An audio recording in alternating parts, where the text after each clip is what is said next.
بسم اللہ الرحمن الرحیم۔ ادھورا کام۔ انسان بہت عجیب فطرت رکھتا ہے۔ بعض اوقات بڑے سے بڑا غم اس کا کچھ نہیں بگاڑ پاتا اور بعض اوقات معمولی سی خوشی بھی برداشت نہیں کر پاتا اور دل دھڑکنا چھوڑ دیتا ہے۔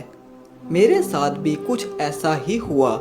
میں انسانی رویوں کی سفاکی یا حد سے زیادہ فرمانبرداری دیکھ کر دنگ رہ گیا۔ اب یہ فیصلہ آپ کریں گے کہ اس رویے کو در حقیقت کیا نام دیا جائے۔ ہوا کچھ یوں کہ میں اپنے گھر میں آرام کر رہا تھا کہ غلام قادر، جو میرا بچپن کا دوست تھا اور اپنے علاقے کا وڈیرا بھی تھا، اس کا فون آیا اور اس نے کہا، کل اتوار ہے، تمہاری چھٹی ہے، میرے ساتھ گاؤں میں چلو، میں تمہیں جو نئی زمینیں لی ہیں وہ دکھانا چاہتا ہوں۔ پہلے تو میرا موڈ نہیں تھا، پھر اس کے زور دینے پر میں نے حامی بھر لی، مگر اس شرط پر کہ وہ اتوار کو رات ہی مجھے واپس شہر بھجوا دے گا، کیونکہ اگلے دن میں نے دفتر جانا تھا، نئی نوکری لگی تھی اور چھٹی ملنا بھی محال تھا۔ غلام قادر نے وعدہ کر لیا کہ میں تمہیں اسی دن واپس چھوڑ دوں گا۔ یوں اتوار کی صبح نماز پڑھ کر ہم لوگ گاؤں کے لیے نکل پڑے۔ راستے میں رک کر ناشتہ کیا اور پھر ایک طویل تھکا دینے والے سفر کے بعد ہم لوگ گاؤں پہنچ گئے۔ جمال، تم تھک گئے ہوگے، کچھ دیر آرام کر لو، کھانے کے بعد تیار رہنا، میں تمہیں اپنی زرعی زمینیں دکھاؤں گا۔ میری کمر گاڑی میں بیٹھے بیٹھے تختہ ہو چکی تھی۔ اس کی یہ آفر سنہری لگی، لہٰذا فوراً حامی بھر لی۔ 1 گھنٹہ آرام کرنے کے بعد اٹھ کر نہایا تو تازہ دم ہو گیا۔ ابھی نماز پڑھ کر فارغ ہی ہوا تھا کہ ملازم گرما گرم کھانا لے آیا۔ تمہارے صاحب کدھر ہیں؟ میں نے ملازم سے پوچھا۔ بس جی، آپ شروع کریں، وہ آ رہے ہیں۔ ابھی ملازم کی بات ختم ہی ہوئی تھی کہ غلام قادر بھی آ گیا۔ ہم نے ڈٹ کر مرغی کی کڑھائی جو دیسی گھی میں بنی تھی، مکئی کی روٹی، سرسوں کا ساگ اور جگ بھر لسی سے پیٹ پوجا کی۔ پھر غلام قادر نے مجھے گاڑی میں بٹھایا اور خود گھر کے اندر چلا گیا۔ میں گاڑی میں بیٹھا دور دور تک پھیلے سبز کھیتوں کا نظارہ کرنے لگا۔ کچھ ہی دیر گزری ہوگی جب غلام قادر باہر آ گیا۔ اس کے ہمراہ ایک 12-13 سال کا دبلا پتلا سا بچہ تھا۔ وہ اس بچے کو اپنے ساتھ لپٹائے گاڑی کے قریب آیا تو میں بھی گاڑی سے اتر کر باہر آ گیا۔ جمال، میرے بیٹے غلام محمد سے ملو۔ بچے نے میری جانب اپنا ہاتھ بڑھا کر مجھے سلام کیا۔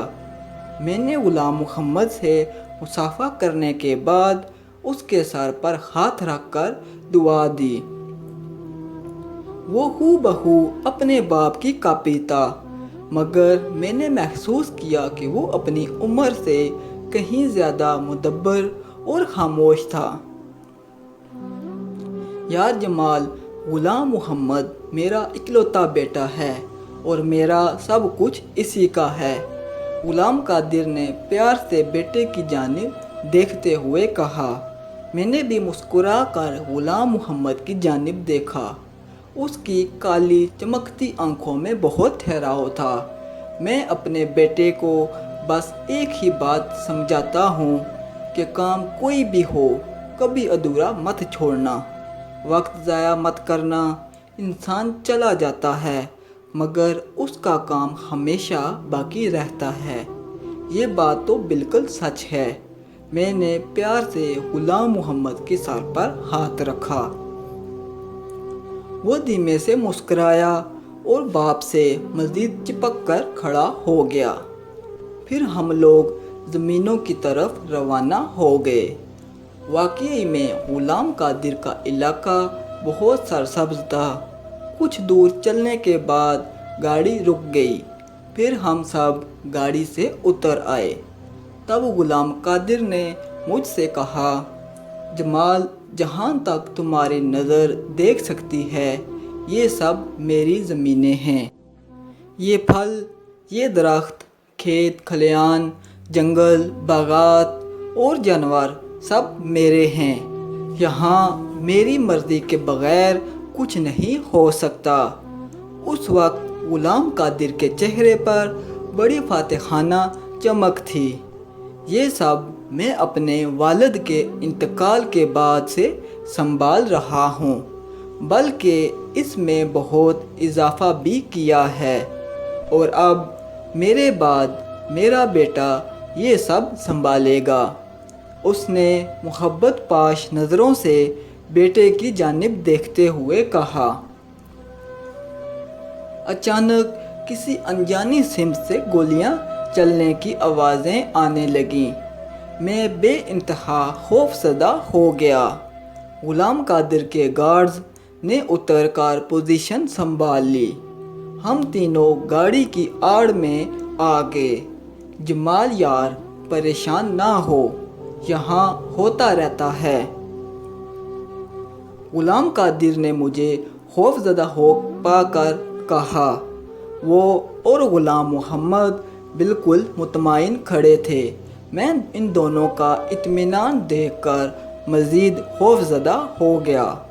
گارڈز مختلف سمتوں میں فائرنگ کر رہے تھے۔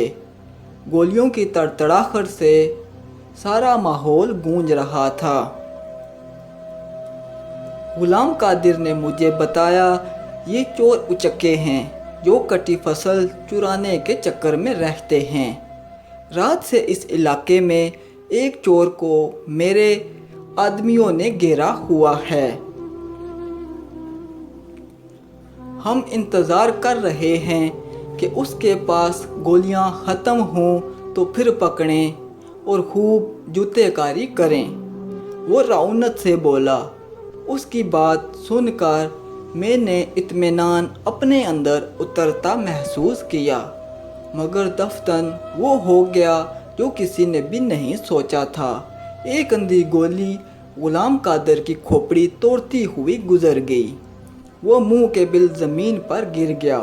خوف اور دہشت سے میری آنکھیں پھٹی کی پھٹی رہ گئیں۔ میرا پورا وجود جیسے زلزلوں کی زد میں تھا۔